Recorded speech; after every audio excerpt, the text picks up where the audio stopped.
tina zikir minal gulubil munawwarah geus diatur atawa wa an sibaiha ngadengekeun doang urang zikir sorangan mah teu bisa urang taqarrub sorangan teu bisa tapakur sorangan teu bisa dibawalah ku nu geus bisa dimimitian ku maca alam nasrah laka sadraka wa wadana anka wizraka alladhi anqadha dhahrak wa rafa'na laka dzikraka fa inna ma'al usri yusran inna ma'al usri yusra fa idza faragta fansab wa ila rabbika farghab 100 udah bacangan 10 oh terus baca ieu urang teh ditarik kata dina mah capek ngeunaheun sebab dipimpin nikmat ruhani urang ka bawah poho ka sagala rupa. Nah geus diolah heula mimitina henteu datang-datang ka zikir bae mulai baca Allahumma ya qadiyal hajat Allahumma terus dafi al baliyat urang terlena ku eta teu meunang sosoranganan tanpa ijazah dibaca kos itu teu meunang sing hade besi milu deui di lembur jeung eta ulah besi aya nu ngembangkeun kos kitu milu ulah sasar lain jang kembangkeuneun jang sorangan tama kos kitu mah jang soranganeun keuna datang ka mana dirina maca kos kitu deukeut jeung Gusti Allah haju diberjamaahkeun awas ya mun teu edan deuleukeun ji ulah tama mulai urang teng mulai zikir afdalul zikir la ilaha illallah urang nama pan henteu ngan kabawa la ilaha illallah dengan aturan-aturanna poho urang jazab milu urang milu poho bae poho dibere ngeunaheun zikir teh ngeunaheun la ilaha illallah la ilaha illallah la ilaha illallah aya nu poho ngeunaheun teu daya teu upaya aya nu teu puguh teu karuh lantaran tatarina diudag-udag polisi ceurik sorangan mah teh mah aya ditanya kunaon saya ceurik polisi besi aya ceurik sorangan jazab kabawa hate nu sakumaha dangkalna ge ngadenge asma Allah nu dimimitian ku cara-cara wiridan wali Allah urang teh kabawa nah ieu di dieu teh lamun urang henteu zikir ku sorangan bisa urang timbul ahwal wa ansimaiha tuharriku ilal hadrah ngadenge ngabarengan urang teh nikmat bae ngeunaheun la ilaha illallah la ilaha illallah la ilaha nikmat geus aya kangeunahan kok ngeunaheun ternyata zikir asa di mana buku di sawah asa di mana gada di imah aing dek zikir kos kitu lah mulai asup ka kamar mulai nurutan la ilaha illallah la nu aya pegel doang la ilaha illallah teu daekeun geuna la ilaha illallah geus sajep teu daekeun cak pamajikan ka keur naon ulah loba omong sia aing nurutan supaya ngeunaheun atuh ngeunaheun kula la ilaha emang siang geus siap atuh geus teu make calana ti tadi aya geus pohoan leuk zikir ka Gusti jadi zikir ka syet aduh pohoan bener ngeunaheun cek nya tuh daripada zikir-zikir ning ieu kalah jazab kene sarua teh apa gawean Habib Rojak tah kos kitu mantap ngeunang bae 2 bulan mabok ge 9 bulan melentung anakan di hasil zikir eta kos kitu jadi sing hade aya zulmaniyah aya nafsaniyah aya syaitaniyah aya rabbaniyah kadeuleu engke tina sinar wajahna kuajeun kukumaha ge kadeuleu bae anu jazab nu boga awal sinar rabbaniyah mah lain deui hasil tina zikir jeung tafakkur kosong tina rozail jeung alaik nu aya muncar sinar ilahi nikmat kadeuleuna ku urang ti jauh keneh geus kadeuleu kepatna lain deui kemudian atuh kiceupna geus lain deui geus kadeuleu oh lain deui tenang geus eueuh naon-naon di jerona kecuali Allah Rabbani aya kitulah ahwalur rabbaniyah allati tansau an zikrillah hiji minal qulubil munawwarah atawa wa an simayatina ngadenge tuhariku ilal hadrah anu ngarobahkeun dibawa ka Gusti Allah padahal urang bobolokot ku dosa lantaran milu dina hal eta milu jeung jelema nu geus biasa sehingga urang kabawa katarik ngeunaheun horeng zikir teh eta teh lain sambarangan mutiara anu mahal sanajan saumur hirup sakali eta teh geus dicatat sebagai golongan wali Allah. Billahi minasyaitonir rajim. Bismillahirrahmanirrahim. Tahlilul labzi wa tawikilaiki kurayan kang bangsa lafaz. Abdullah ibnu Yazid al-Khatami al-Awsi Abu Musa kunyai ki Abu Musa syahid al-Hudaybiyah tahale hadir ya Abdullah ing suluh Hudaybiyah perjanjian Hudaybiyah wa huwa ibnu sab'asyarata sanatan dan ludaya Abdullah iku anak 17 tahun ku harimati Mekah diajak ke Hudaybiyah ke masjid anu kurang terurus nyokot mikot dirinya bari urang nyahokeun sejarah nu nyaho mah dongeng nu teu nyaho mah teu bae obah Hudaybiyah bae teu nyahoeun kumaha teh dongeng Hudaybiyah di dinya aya perjanjian Hudaybiyah Nurek perang Kangjeng Nabi kemudian aya perjanjian balik deui tahun berikutna engke datang deui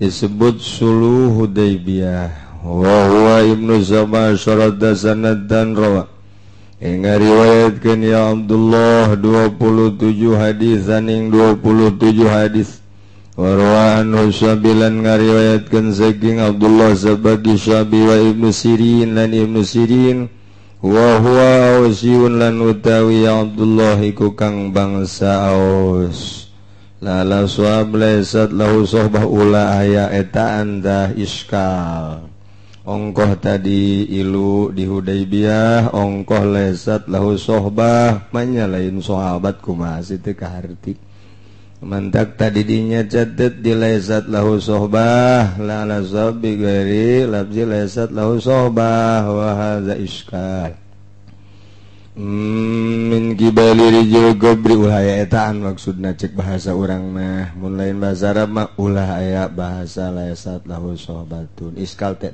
kaharti ongkoh hadah syahidal Hudaybiyah ongkoh lain sahabat manya itu min kibali rijal gobri ajadil maudhi'il ladzi takunu fihi rijal mayit egese jihad panggonan kang ana iku tetep ing dalem maudhi oposisi loro mayit bada ayyudha fil qabri dalam sausana yen taden dokon ya mayit fil qabri ing dalem kubur di urang mah berarti arah kidul bahwa min itlaq mahal maka utawi ya gaul ikut tetep saking itlaq halal mahal majas hadza minas sunnah sunnati rasulillah sunnati rasul tegese sunnah Kangjeng Rasulullah sallallahu alaihi wasallam fi idkhalil mayit al qabra ing dalem nganjingakeun mayit ing kubur wal hadis mauqufun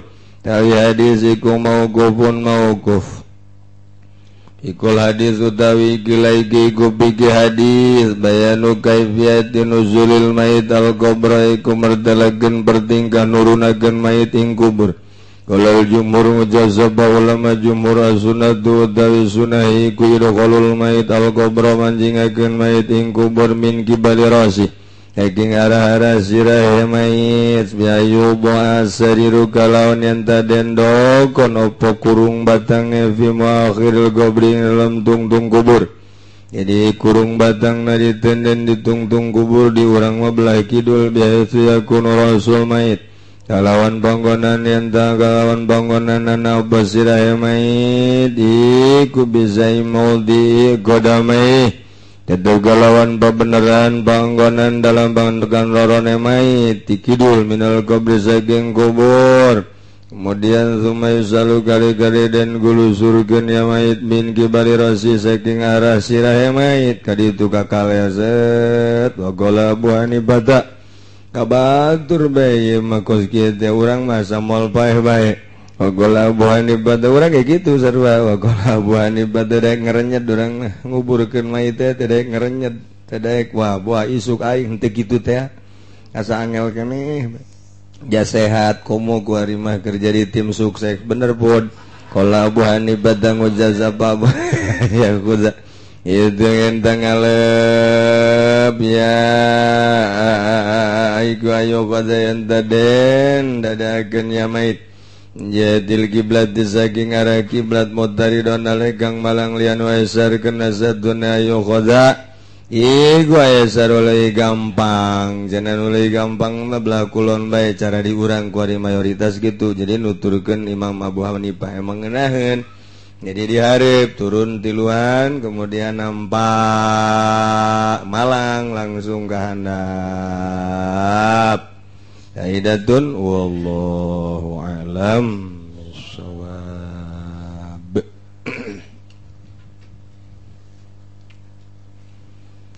Bismillahirrahmanirrahim wa qad takunul ahwalu ila zulmaniya hawa nafsaniya hawa syaitaniya yang terkadang apa pirang-pirang hal gugang bangsa zulmani atau gang bangsa nafsani atau gang bangsa syaitan qala ahlul lahwi wajal sabah ahli memengan qad yang jazibuna teman-teman dari magat dari ahlul lahwi alayla wan har dalam mengilan awan wa qadda waqifin halegang kandegabeh ilahwi ming dalam memenganane ahlul lahwi fa gogidnya naon edde goibin anu malegang gaib gabe anu saking ahli lahwi walahwalur rabbaniyah hiyallati tansawan zikrillah lan uti ahwal kang bangsa pangeran maikuti ahwal iku kang cukul yallati saking zikiring Allah minal gulubil munawwarati saking pirang-pirang ati kang den padangaken wa ansimai mataharraka ilal hadrah lan saking ngarungaken barang kang narima usik yang mamaring hadrah maring Gusti Ogodam sawan simaillah wilan terkadang cukul yahwa saking ngarunguing lahwi memengan idza kana arifan binusrillah kalawan tatkala ana yasi wong iku kang weruh yusrifuhu kang molahaken yasi wong ing lahwi minal batil ilal haqi saking kang batil maring kang hak kama waqa alir rajul. Jadi nyaritakeun ahwal urang ulah kaliru sebab horenganan barang ditilik-tilik ieu ahwal manusia aya 3 rupa aya 4 aya zulmaniyah aya nafsaniyah aya syaitaniyah aya rabbaniyah. Aya zulmaniyah bangsa hideung aya nafsaniyah hideung teh bangsa marah-marah aya nafsaniyah bangsa nafsu aya syaitoniyah bangsa setan eta mah dihijikeun ngahiji tah bakalna aya rabbaniyah. Urang teh keur ngabahas jelema anu jazab disebut majzub. Lamun majzub engke bakal timbul ahwal di luar dugaan, di luar konstatif, di luar naon kitu ngaranna di luar kesadaran. Di luar kesadaran. Jadi urang teh teu bisa ngendalikeun diri urang. Urang teh teu bisa ngendalikeun diri urang, asa aya nu mawa. Eta jazab ngaranna. Aya jelema kuari ngahulang-hulang bae. Lantaran nyana teh kakarak bobogohan. Disebut mabuk kepayang. Jadi berarti ieu teh keur aya panah asmara nyentil kana jantung sehingga beunang lupa daratan tipeting tedaek sare tiberang tedaek digawe blon kan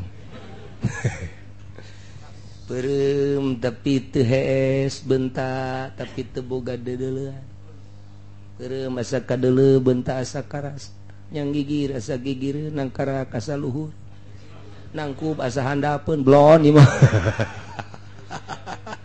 mimiti buka bajuna ka tembong rembai buluna horeng buah jagong di luar dugaan, di luar konstatir, di luar kitu pengendalian diri. Cak babaturan siap diuk bae ti isuk eta datang ka sore kok betah macem-macem siapa urusan usok urusan aing keur indah jasa di hadapan kuburan keur merenung bogoh aing di mana ieu aya sora manuk asa sora si eta bae aya daun katebak angin asa si eta bae seuring ngawean wah tereedan ieu eta tah kos kitu tah di luar nya teu dahar ti isuk datang ka sore datang ka isuk deui teu karasa lapar timbul halna lantaran nyana teh keur trisno teh nyaman trisno siapa teh cinta teh kos kitu tah nah sabalikna putus cinta leuwih bahaya deui baygon geus di hareupan bae hal baygon geus dek diinum bae ku nyana teh aduh sebab eueuh deui di dunia awewe teh iwal ti eta hiji-hijina blon-blon teuing geus si budak teu kadeuleu dikontrakan sakitu ambalayahna dicitra tinggal niiran bae tapi cakna cuma satu yang bercahaya sejuta bintang di langit satu yang bercahaya siapa yang meninggalkan aku dibawa oleh cocodot putus cinta kan Gusti Allah ngalang layung tanya ku bapana cek sia teh kunaon ti isuk teu mandi geus sabaraha poe sia teu dahar teu nginum kunaon ma geus mama bae ka ditu jeung abah sia ulama geus ulah dianggap anak pan anak aing sia antara nu dipake ka cinta ku kula geus tinggalkeun kula ulama putus asa mun teu kawin jeung nyana kula mendingan ragag kas empang bae geus tah tapi ulah jero teuing empangna gila atuh embung ai payah mah nyana ge sarua bunuh diri abdi mah di mana sia bunuh dirina di dinya teh dijukut wah bloon ieu mah budak bener edan ngaranna eta hal tah ngaranna hal tah kos mabuk ieu bangsa setonia ieu mah cerita setonia hampir mirip kos kitu bae hampir mirip sok geura jelema dipelet teh nu tadina nyiduhan teh si Sarwiti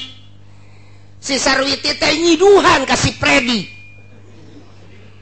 Predi meureun aslina mah nyiduhan sia teh nyaho aing urang Cisoka awas sia ku aing Sarwiti bin Sarniti gampang sia ku aing cokot buukna saeutik tadi dieuna nitah babaturan dieu puntelkeun a'udzubillahi minasyaitonir rajim bismillahirrahmanirrahim qala yusuf li abihi ya abati inni ra'aitu 11 kawkaban wasyamsa wal qamara ra'aituhum sajidin mulai Sarwiti keur hees ge hudak ngarenjag nya saha nu ngahudangkeun nya kakara hudang doang tah jam 1 baca deui qala yusuf li abi ya abati inni ra'aitu 11 kawkaban wasyamsa wal qamara ra'aituhum li sajidin brek bae Predi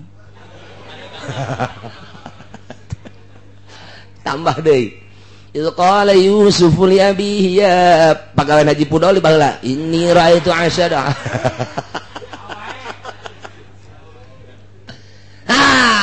kuari mah nyana iluk Predi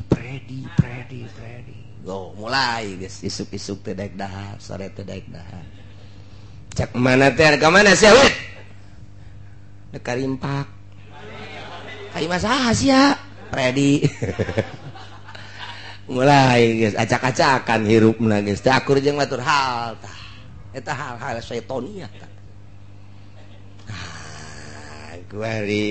mari kita malam mingguan naon sudah aku sediakan tuh geleknya tuh ekstasinya ini birnya pokoknya ini mah ikhlas kamu tinggal nenggak saja nggak usah mikir-mikir beli nggak usah saya mah sudah ikhlas ridho blow on dah budak the befriended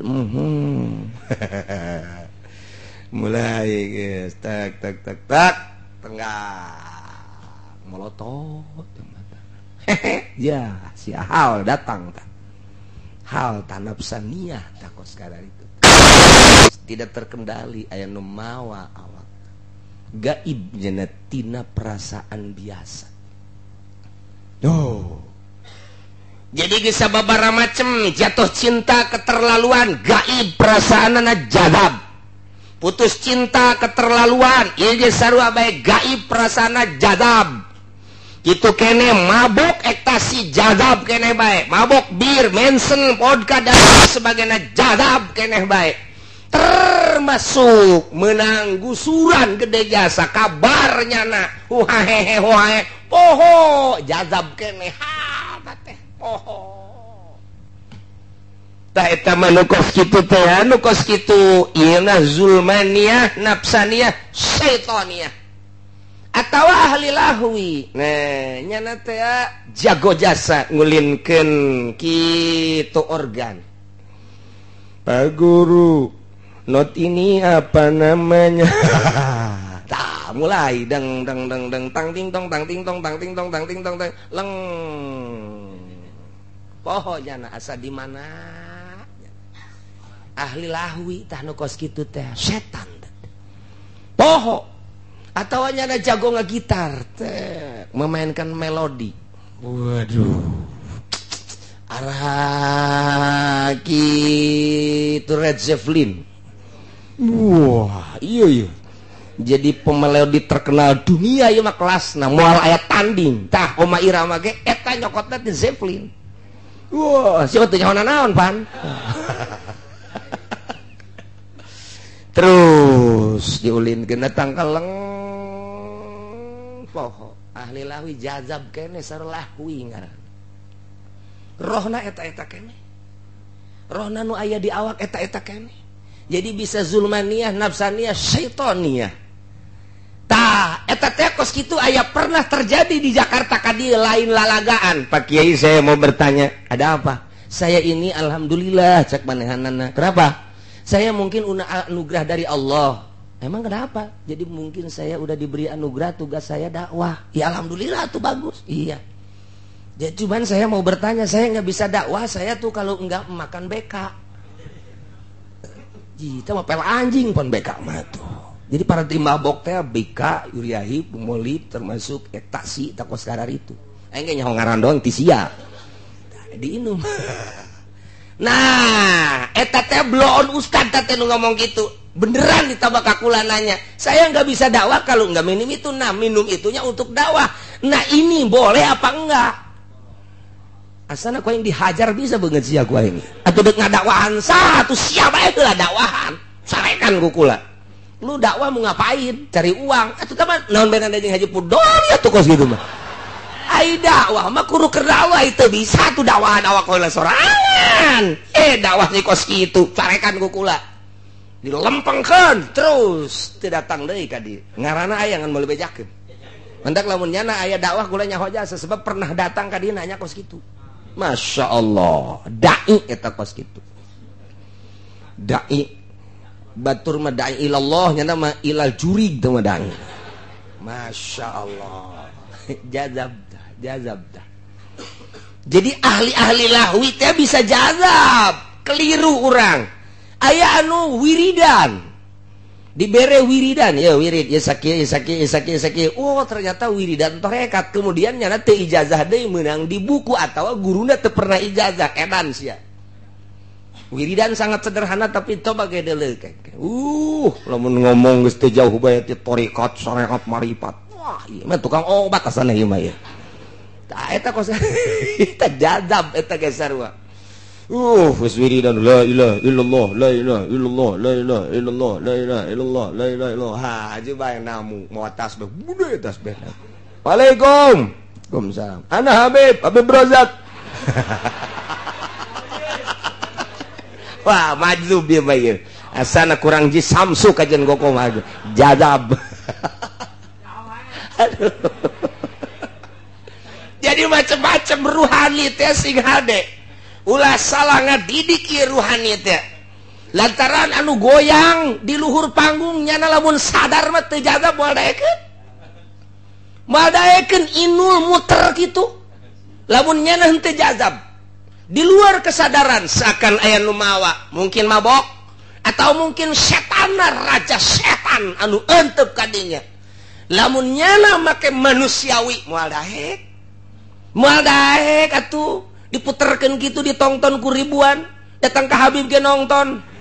Nek nanaonan coba eta. Aja dipuat di HP, diakses, jang paparantieun tolol teh coba. Blon ya, atuh Habib na bae kos kitu tuh komo nu lain Habib.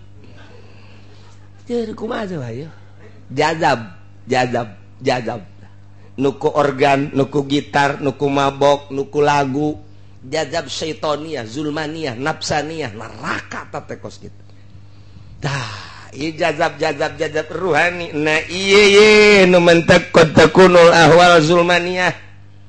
Cilaka tamakos kitu mah. Nafsaniyah cilaka, syaitoniah cilaka. Sebab kalau ahlul lahwi cek ahli lahwi wa qad yanjazibuna nyana osok katari ruhani teh ya leng baik sehingga manehana payok tauna lail wan nahar berangjing peuting teu karasa ku indah-indahna mabok, ku indah-indahna ekstasi, ku indah-indahna main organ, ku indah-indahna main catur ge terus bae. Salatu khairum minan naum banding ke budak. Raja can benang-benang ya. Gitu ya habak atuh rajana. Main. Kayu di kieu-kieu blon teh coba. Geus teu magrib, geus teu asar, geus teu subuh. Eta jazab ngaran. Hal dibawa ku setan, dibawa ku nafsu. Mun dina ilmu thariqah digambar nuzul mania, nun nafsaniyah, di asra di kitab Sirul Asrar aya anu kitu nafsaniyah, araya kabeh syaitoniah. Jadi urang ulah keliru, nu mentak nyahoeun ahli kitu, ahli Allah mah jazab setan. Jazab kitu nafsu nyahoeun katara kajen kukumaha ge. Nah, lamun ahwal rabbaniyah malain deui kumaha wal ahwalur rabbaniyah hiya allati tansha'u an dzikrillah minal qulubil munawwarah. Jazab rahmani rabbani aya rahmani aya rabbani geus lewat tina rahmani rabbani. Nu rahmani mah geus kamari asal Cikupat tanya rahmani. Ieu mah ti rahmani geus daek kana rabbani. Mulai sesuai jeung aturanana. Urang teh nganyahokeun ieu mah awak eueuh nanaon di jero aya ruh. Urang keur ngolah ruh, dibersihkeun ruh urang sesuai jeung aturanana. Teng urang seakan-akan teh ruh. Jadi poho ka awak. Eueuh awak urang teh datang kaleng eueuh nu aya roh. Roh urang nu diciptakeun leuwih awal ku Gusti Allah. Maha lembut ruh teh. Ieu teh lembut ruh teh. Tak kuari urang teh perasaan ruh keur diulinkeun ku Gusti Allah. Ta iruh urang teh ka Gusti Allah. Gusti Allah maha lembut, urangna lembut. Dihijikeun diri urang nu mentak aya nu sok disebut manunggaling Gusti. Teu meunang tatekos kitu teh eta dicarita-caritakeun di luar ngaji teu meunang. Lantaran maknya manusia makhluk bisa ngahiji jeung Gusti. Tapi dinten teh bakal kos kitu bae sebab eta mah lain caritakeun rasa. Kos urang ngahiji rasa urang cinta jeung hiji awewe teu bisa dipisahkeun. sekalipun badai menghantam, cintaku takkan pudar. Waduh, lautan yang dalam akan ku seberangi, gunung yang tinggi akan ku daki. Setelah mendaki gunung, lautan mebes aing di laut. Bodar sia. Teu bisa pisah jeung kabogoh. Eta kakarak jeung kabogoh. Ieu mah jeung Gusti Allah. Anu ditanya ruh teh ti mana jeung ti Gusti? Iraha ayana baheula di alam arwah.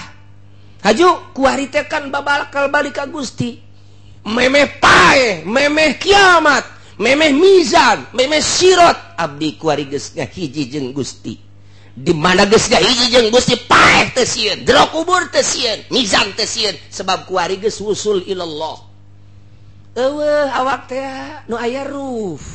Engke bisa ruh teh keluar teng ti awak. Bisa ka Mekah roh urang teh. Engke ngajasad deui tajasud. Nu aslina aya di dieu. Matak sing hade beusi aya Habib Rozak di dieu. Engke di nu ngora aya. Di Garut. Tewak bae serem. Geus teu kaharti urang mun carita kos kitu. Tuan Syekh Abdul Qadir aya 40 buka bareng. Cak muridna, aduh kula buka jeung guru kula. Pugu di aing. Nu 40 bener kabeh. Bung Karno di Digul aya, di Tanah Abang aya, di Jakarta aya, di kitu Cianjur aya. Bingung nu mana nu asli. Kitulah caritana rek percaya rek henteu jelema lamun geus gurusan rohani seperti eta. Bisa menerobos pan airuh malatip, bisa naik ke luhur langit, bisa naik ke langit kahiji, kadua, katilu, kaopat, bisa ka Sidratil Muntaha. Lamun Kangjeng Nabi manggihan Uwais Kurni keur uncang-uncang di tahtal arsy di handapeun aras Tuhan Kangjeng Nabi naros ka malaikat Jibril mah hadza ya Jibril saha itu hadza ummatuka umat anjeun min ummatika ismu Uwais Kurni kadeuleu ku Kangjeng Nabi keur nyantai rekreasi handapeun aras. Masya Allah istirahat lah Uwais Kurni teh handapeun aras keur ayun-ayunan sarua jeung dicitra. Pas gitu tah. Coba eta. Kolotrak na bakiat Abu Hurairah geus kadenge ku Kangjeng Nabi di sorga. Kolotrak na tarumpah Bilal geus kadenge di sorga. Kadeuleu ku Kangjeng Nabi di sorga. Ya Allah.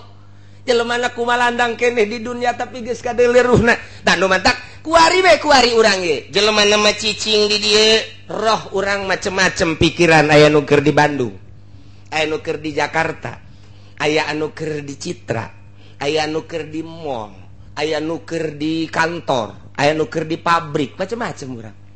Tak eta teh pikiran, lamun ku urang difokuskeun ruhani urang milu ka ditu. Nah ku urang diolah ruhani teh sesuai jeung aturan thariqah untuk menembus hakikat. Picen ieu awak teh seakan eueuh urang peureum. Mata diperemkeun, ceuli ditorekeun, sungut dibalemkeun. Wadmum syafataika, balemkeun, balem. Ulah aya nu robah awak urang, tak cicing. Coba ge urang nurutan ahli thariqah baheulanan, cicing tengah peuting kieu, cicing ulah robah, aya naon tah naon ulah robah, mimiti ngesang. Kesangan heula bakal awak. Panas. Ngoprot kesang. Kayak kebal kesangan jasa panas dahaga ulah diteruskeun edan ieu sebab urang teu jahok ka dituna kumaha tapi lamun terus eueuh kesang bakal eueuh kesang ngan teu dieusi ku zikir tah lamun engke urang aya guru na mah diuk ulah robah teu meunang robah saeutik-eutik acan diuk cicing teh cicing lah temenang robah ayar reungit teh mantak memehna kudu dipersiapkeun besi aya nu ngaganggu. Besi anu ngaganggu naon bae ulah aya cicing redang mulai tarik napas. Illallah poho awak. Mulai teng asupkeun ka latifah. Asupkeun terus tiis bakal tiis ka jenting panas bakal tiis. Tiis teh lainna datang ka tiris.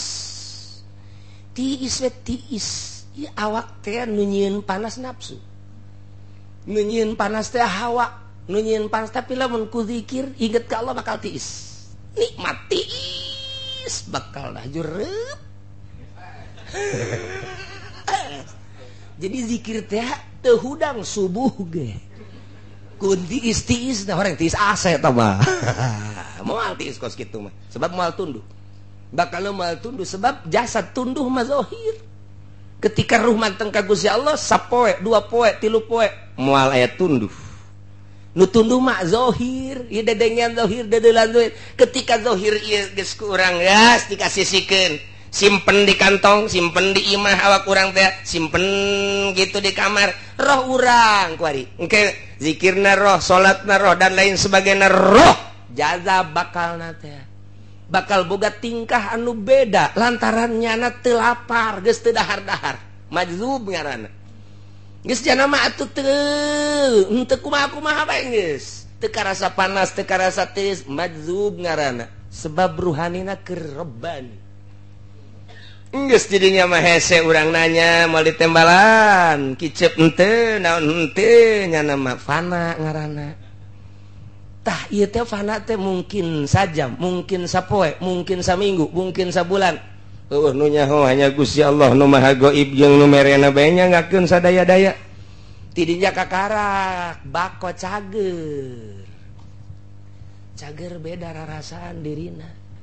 Neuleuh jelema dibuktikeun ku Gusti Allah secara hakikat. Kadeuleu akhlak-akhlak manusia nu monyet, nu babi, anu sapi numbe ayo we kadeuleu nyana muringis moal kuateun muka mata ieu dedengian suara-suara teh teu ngeunaheun sebab jana tas di pangeran anu indah kuari ngadengen nu biasa dia teu kuat embung kaluar sakumaha Kangjeng Nabi Musa setelah munajat Kangjeng Nabi Musa kemudian eureun munajat teh jeung Gusti Allah Kangjeng Nabi Musa ngadenge suara sakumaha galedeg bae lamun teu dicagerkeun deui Kangjeng Nabi Musa moal bisa dakwah cagerkeun dibiasakeun deui tak ngan eueuh nikmat mantak cek Kangjeng Nabi Musa aya nikmat robani ka dieu teu bisa dakwah sebab ngadenge suara manusia sakumaha suara babi ditutup robanina diayakeun sakumaha biasa bisa dakwah kanikmatan robani eueuh kitu bae nu mantak waliullah teh ngeunaheun di gunung mun teu dititah mah embungeun mantak Imam Ghazali teh dititah turun teh selama 13 tahun teh ya lantaran dibutuhkeun turun tuh Imam Ghazali Imam Syekh Tuan Abdul Qadir setelah 3 tahun turun lamun lain tugas dakwah embungeun. Sebab naon bisa dakwah nikmat robani teu aya nikmat ceuli nikmat irung nikmat mata eueuh lamun eta henteu ditutup ku Gusti Allah moal bisa dakwah sebab nyana duduaan bajeng Gusti Allah ketika bisa dakwah nyana nikmat nu eta dipikeun ngan engke sewaktu-waktu nyana bisa ka Gusti Allah iraha hayangna ketika dakwah biasa tet benyepi kholwah teng ka Gusti Allah. Nah iyalah nu disebut rebania timbul ahwal teu meunang sambarangan lamun geus kos kitu mah lantaran nyana mah peuting jeung beurang bakal akur ngahareupan manusia jeung hewan bakal akur dipuji jeung dicacat bakal akur nu mantak bakal akur nyana geus pepegatan jeung makhluk sadaekna sia ngalem ka aing sadaekna sia nyacat ka aing mah dielem jeung dicacat kieu bae sarua bae sebab pada hakikat nama percis kos peting jeung berang peting ku Gusti Allah dipetingkeun berang ku Gusti Allah diberangkeun maknya urang deuk nang tangan deuk nentang ka Gusti Allah ulah waka peting Gusti je teu bisa ulah waka berang Gusti je moal bisa kitu keneh pangalem jelema percis kos peting jeung berang nang Gusti Allah panyacat jelema percis kos berang jeung peting nang Gusti Allah apa kurang deuk ditentang teu bisa hakikatna nang Gusti Allah aingna jeung keur jeung Gusti Allah sadaekna sia aing mah moal kapengaruhan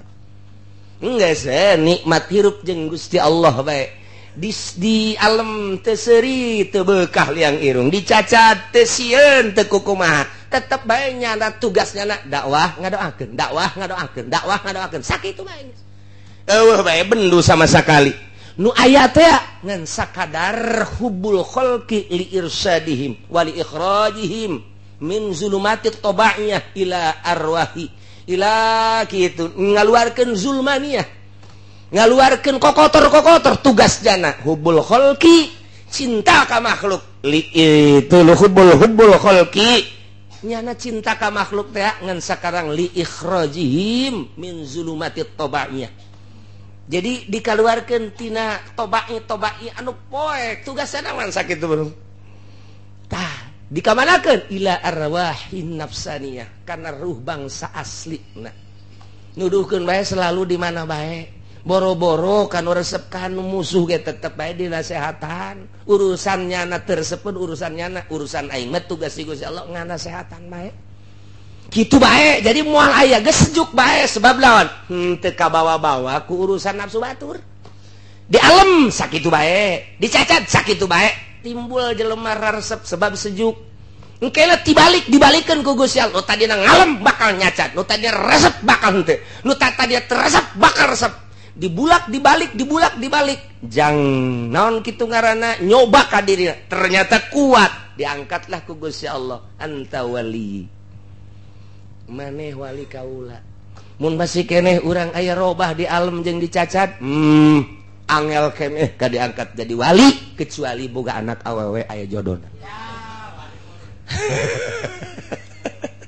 gitulah ahwal nu mantak wa qad takunul ahwal kitu wa kunan wal ahwalur rabbaniyah hiya allati tansu an dzikrillah tina zikir minal gulubil munawwarah geus diatur atawa wa an sibaiha ngadengekeun doang urang zikir sorangan mah teu bisa urang taqarrub sorangan teu bisa tapakur sorangan teu bisa dibawalah ku nu geus bisa dimimitian ku maca alam nasrah laka sadraka wa wadana anka wizraka alladhi anqadha dhahrak wa rafa'na laka dzikraka fa inna ma'al usri yusran inna ma'al usri yusra fa idza faraghta fansab wa ila rabbika farghab 100 udah baca kan 10 oh terus baca ieu urang teh ditarik kata dina mah capek ngeunaheun sebab dipimpin nikmat ruhani urang ka bawa poho ka sagala rupa nah geus diolah heula mimitina henteu datang ka zikir bae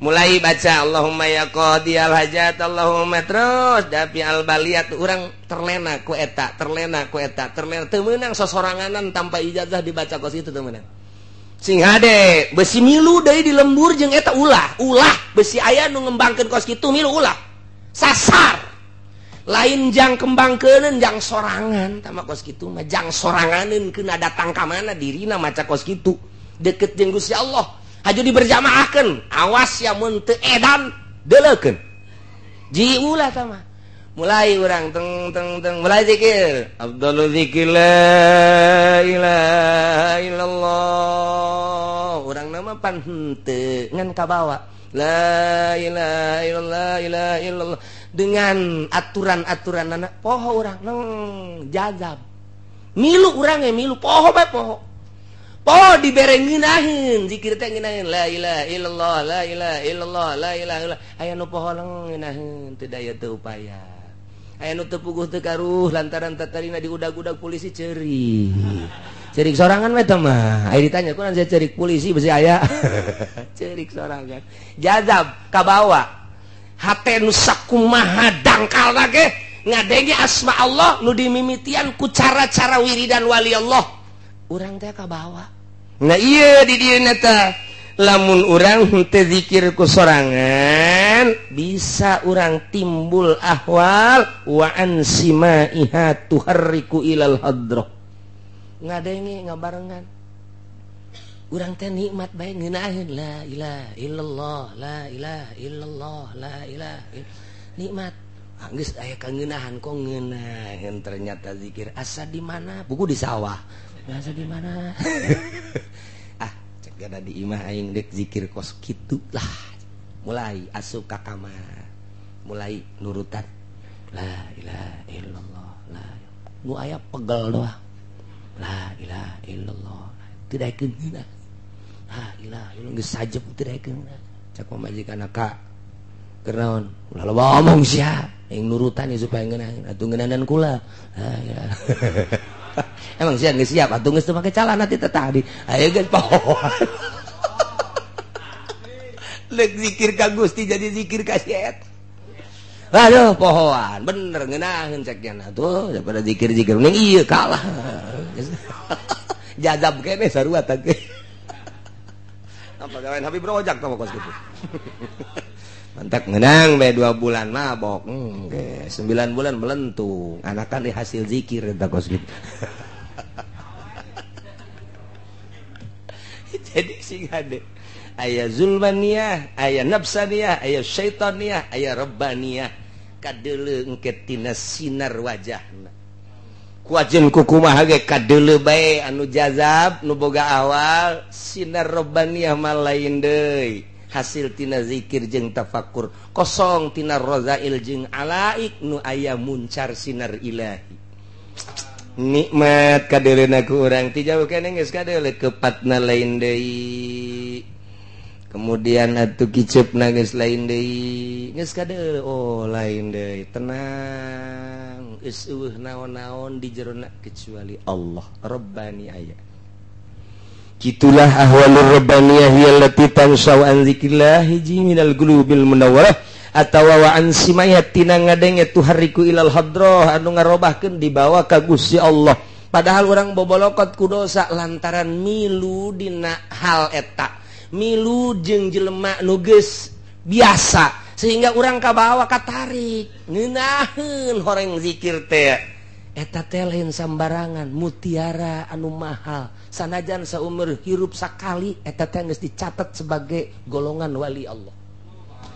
At-tasdiq wa taslim tah eta geus dicatat eta teh ku Gusti Allah sebab pernah ngeunaheun zikir teh leng teu inget ka dieu ka ditu mahal teh kos kitu saumur hirup sakali ngarasaan ngeunah eta teh geus lain lalagaan mutiara terpendam di dalam lautan yang dalam.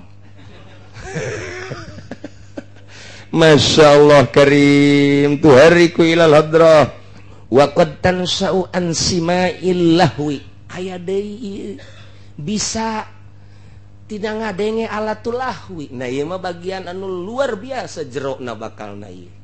Jadi aya anu karob teh ka Gusti Allah ku ngagitar, aya anu ka Gusti Allah ku main piano, aya ka Gusti Allah teh ku nyanyi, aya ka Gusti mah teh eta nyanyian-nyanyian bangsa nyanyian berzanji teh jang ka Gusti Allah. Lain kudu babarengan aya cau bae lain. Sorangan urang Assalamualaikum Zainal Anbiya ya Assalamualaikum Assalamualaikum sesuai jeung aturanana neuk make nu kumaha ti guruna bae kumaha Assalamualaikum atqal atqiya ya Assalamualaikum Assalamualaikum terus bari merenung mir rabbis sama ya Assalamualaikum dihayati urang mah maca assalamualaikum teh muludan doang mantap marhaban nu aslina sorangan di kamar sorangan urang di kamar teh yahu sorangan Yahu teh eta teh wiridan ahli thariqah. Ji emang kumaha kitu? Yahu teh geus luhur jasa. Kitu nya marhaban jadal Husaini marhaba ya nurul aini. Terus kaditu talal badru alaina terus kaditu anta fi kullin jamilun. Sorangan we urang di kamar teh. Sorangan di kamar teh engke geleng kadang ku pamajikan dan salah-salah kieu ya huta sorangan eta teh lain kudu babarengan jeung batur merenung keagungan Kangjeng Nabi di jero kamar sorangan make sesengitan je minimal jin datang. Jadi loba hal-hal anu henteu nyararaho ketika urang ngabuka buku belan gitu ngalembaran thariqah bakal kabaca ku urang. Dah aya anu ku nyanyian eta ku marhaba aya anu ku assalamualaikum aya nu eta nu paranti nu dibaca ku Gus Dur tak eta mah dahsyat jasa eta mah dahsyat jasa eta mah kumaha karah Ya Rasulullah salamun alaik. Kula mah lain deui. Paranti kula bae. Teu akur jeung Gus Dur henteu. Ya Rasulullah salamun alaika rafi'a sya'ni wa daraji atfataya jiratal alami ya uhailal judi wal karam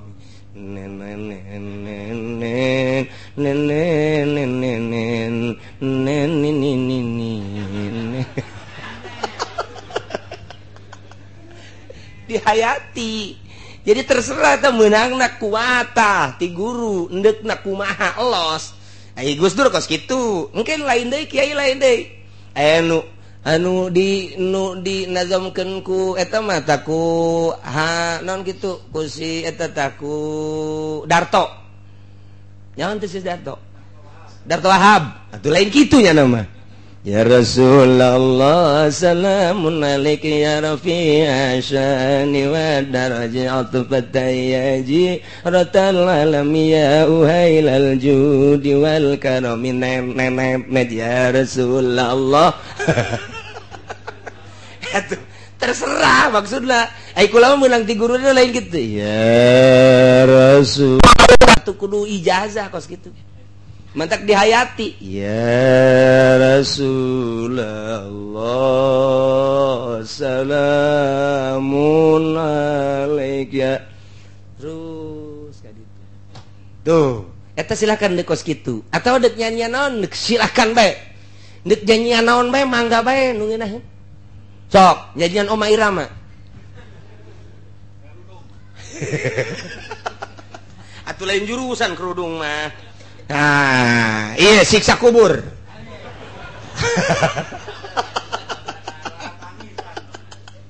Itu terserah. Ai akur mah ka jero hate bisa ngarobakeun jiwa timbul hal mangga bae. Tak jadi engke di torikot mah kos kitu, kangga gitar kanaon. Jadi di luar syariat. Nah, ieu keur carita deuk ngadeketkeun diri ka Gusti Allah asal aya guruna. Sebab aya ruhani di bawah zikir ngabaged. Di bawah ngaji Quran ngabaged. Pan anu ngabaged bae. Teh ruhani urang teh silakan ye. Akurna ka mana we? Akurna ka mana ruhani urang ye? Sok geura. Begitu urang ngadenge Muammar. Bismillahirrahmanirrahim. Lainnya hate aing jijah nya. Der. Nah, iya rada ta berarti kakenyot tah ruhani eta. Ruhani dibawa ku suara Al-Qur'an. Sok, ngadengnya Habib Rozak. Boh, sakumaha galedeg. Wal fajri wal layalin 'ashr wasyafi wal watr. Gas beb, gas.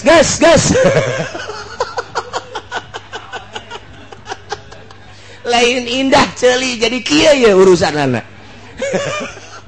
Teh ruhani ya keur carita ruhani panjang mun dina thariqah mah carita ruhani. Bisa teu kabawa ku suara Muammar, bisa teu kabawa katarik ku suara Abdul Basit, bisa teu katarik ku suara kitu Humaidi, bisa teu katarik ku suara dan suara-suara. Teu bisa ternyata. Oh, urang mah katarikna teh ku suara Arafik. Jangan samakan. Wah, mantap ya. Habib Rozak sama aing nya hoge tingana. Datang baik ka dieu. Jangan sama nyanyian saha teh si Habib Rozak. Ye, beuki nyanyi nya mah hirupna. Eta ka situ. Hese. Jadi engke ruhani mah kos kitu tah. Ka mana ieu urang teh ieu terlenakna ruhani. Tah, meunang teh tanyanya, meunang. Asal bisa ngabilukeunana ka hadrah ilahi. Tuh, urang ke make nyanyian berjanji, make nyanyian marhaba, nyanyi teteh syair teh nyanyi ngaranna. Make nyanyian berbagainya teu bisa make ayeuna Al-Qur'anul Karim, lirik-lirik lagu na lagamna teu akur ka diri urang mah ngabaged bae. Sugan make kitu suling. Make suling.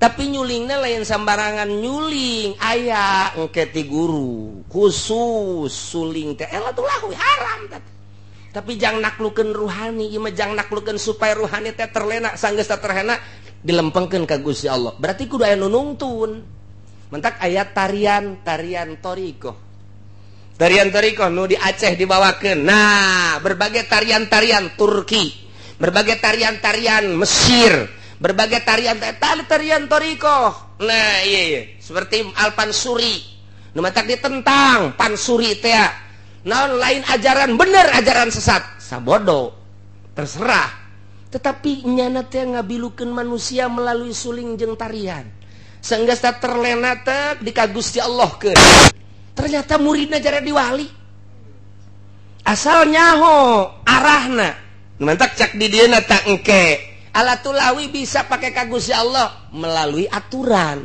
mun lain ngaji teu meunang dibahas engke sia gagalitar bae ka dituna bisa nyuling bae oh ternyata ngadengkeun lagu meunang cek kana tuh geus cak ieu uci ge meunang ieu meuliean deui kaset habak lah Gus Dur mah jagona ieu karesepna nya nama instrumen Gus Dur teh lamun geus ngadengkeun instrumental masyaallah nya nangis lupa daratan nya instrumen Jepang nya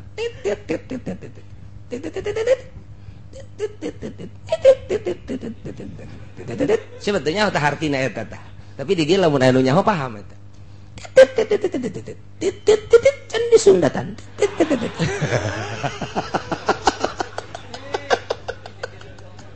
Jepang eta Jepang jadi lamun di mobil teh di setel eta teng teng teng teng teng teng teng teng teng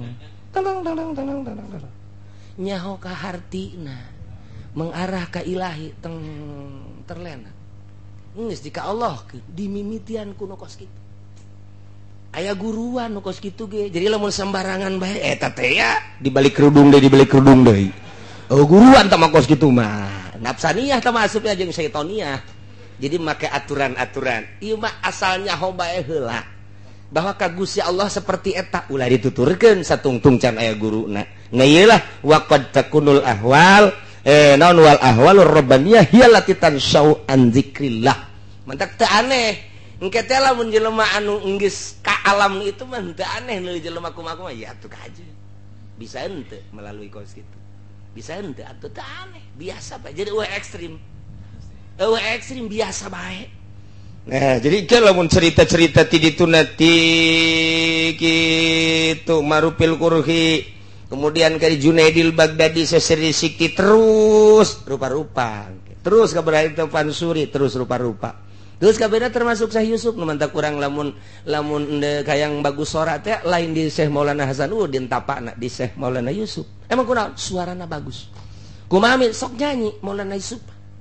Osok nyanyi saya Maulana Yusuf eta nyanyinya suarana paling merdu paling istimewa Banten teh ya nu mantak baragu suara ti Maulana Yusuf ya eta ke didongengkeun ke Maulana Yusuf tah kumaha bisa bagus suara nu mantak aya we wiridanana diwirid di dinya di Maulana Yusuf hayang bagus suara teh nyanyi Maulana Yusuf teh lamun Maulana Yusuf saya Maulana Yusuf geus nyanyi orang sekitar Banten daratang kabeh ngeunaheun sakumaha kitu wali sanga baheula ngawayang teh eta teh pandeg di ka Allahkeun make wayang mimiti wayang gelar kemudian wayang kulit kuari wayang golek eta teh deuk diajak ka Allah kok kitu sih aya guruan nu entek teu sambarangan bubukana ge sing hade make bismillah ya ngawitan ngandamel abdi singiran ulah oleh